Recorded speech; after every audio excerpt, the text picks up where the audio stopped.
पद्मिनी एकादशी महात्म्य। अर्जुन ने कहा, हे भगवान, अब आप अधिक मास के शुक्ल पक्ष की एकादशी के विषय में बताएं। उसका नाम क्या है तथा व्रत की विधि क्या है? इसमें किस देवता की पूजा की जाती है और इसके व्रत से क्या फल मिलता है? श्री कृष्ण बोले, हे पार्थ, अधिक मास की एकादशी अन्य पुण्य देने वाली, उसका नाम पद्मिनी है। इस एकादशी के व्रत से मनुष्य विष्णु लोक को जाता है। यह अनेक पापों को नष्ट करने वाली तथा मुक्ति और भक्ति प्रदान करने वाली है। इसके फल व गुणों को ध्यान पूर्वक सुनो। दशमी के दिन व्रत शुरू करना चाहिए। एकादशी के दिन प्रातः नित्य क्रिया से निवृत्त होकर पुण्य क्षेत्र में स्नान करने चले जाना चाहिए। उस समय गोबर, वृतिका, तिल, कुश तथा अमल की चूर्ण से विधि पूर्वक स्नान करना चाहिए। स्नान करने से पहले शरीर में मिट्टी लगाते हुए उसी से प्रार्थना करनी चाहिए। हे मृतके, मैं तुमको नमस्कार करता हूँ। तुम्हारे स्पर्श से मेरा शरीर पवित्र हो। समस्त औषधियों से पैदा हुई और पृथ्वी को पवित्र करने वाली तुम मुझे शुद्ध करो। ब्रह्मा के थूक से पैदा होने वाली तुम मेरे शरीर को छूकर मुझे पवित्र करो। हे शंख, चक्र, गदाधारी, देवों के देव जगन्नाथ, आप मुझे स्नान के लिए आज्ञा दीजिए।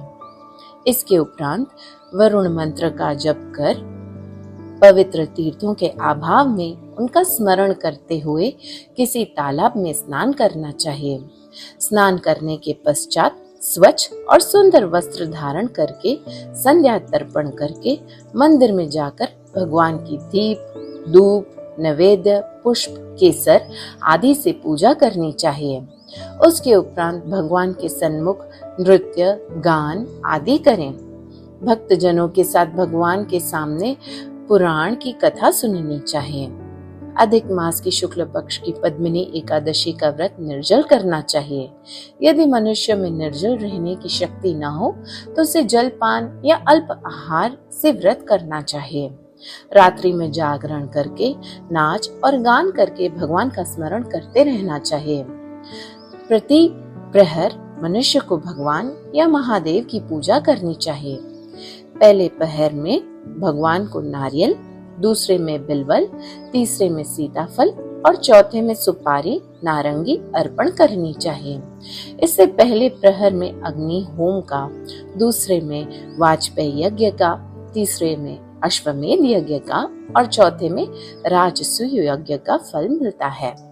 इस व्रत से बढ़कर संसार में कोई यज्ञ, तप, दान या पुण्य नहीं है।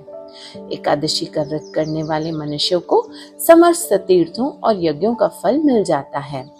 इस तरह से सूर्योदय तक जागरण करना चाहिए और स्नान करके ब्राह्मणों को भोजन कराना चाहिए। इस प्रकार जो मनुष्य विधि पूर्वक भगवान की पूजा तथा व्रत करते हैं, उनका जन्म सफल होता है और वे इस लोक में अनेक सुखों को भोग कर अंत में भगवान विष्णु के परम धाम को जाते हैं।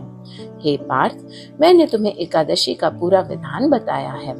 अब जो पद्मिनी एकादशी का भक्ति पूर्वक व्रत कर चुके हैं, उनकी कथा कहता हूँ। ध्यान पूर्वक सुनो। यह सुंदर कथा पुलस्त्य जी ने नारद जी से कही थी। एक समय कार्तवीर्य ने रावण को अपने बंदी गृह में बंद कर लिया था। उससे मुनि पुलस्त्य जी ने कार्तवीर्य से विनय करके छुड़ाया।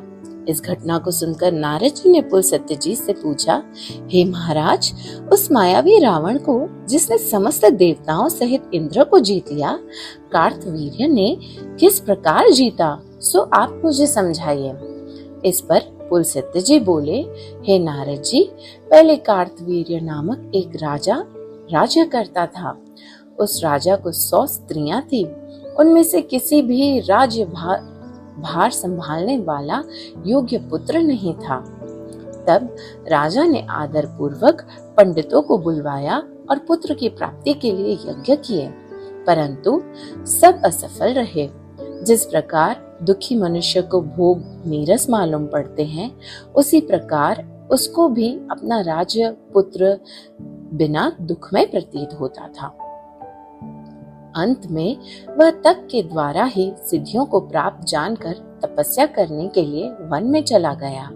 उसकी स्त्री भी, जो हरिश्चंद्र की पुत्री थी, प्रमदा, वस्त्रालंकारों को त्याग कर अपने पति के साथ गंधमादन पर्वत पर चली गई।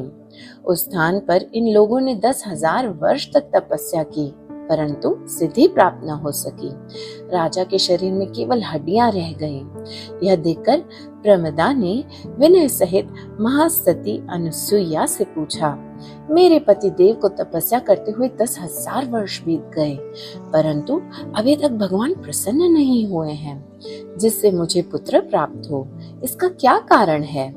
इस पर अनुसुईया बोली कि अधिक मास में, जो कि 36 महीने बाद आता है, उसमें 2 एकादशी होती हैं। इनमें से शुक्ल पक्ष की एकादशी का नाम पद्मनी और कृष्ण पक्ष की एकादशी का नाम परमा है। उसके व्रत और जागरण करने से भगवान तुम्हें अवश्य ही पुत्र देंगे। इसके पश्चात अनुसुईया जी ने व्रत की विधि बतलाई।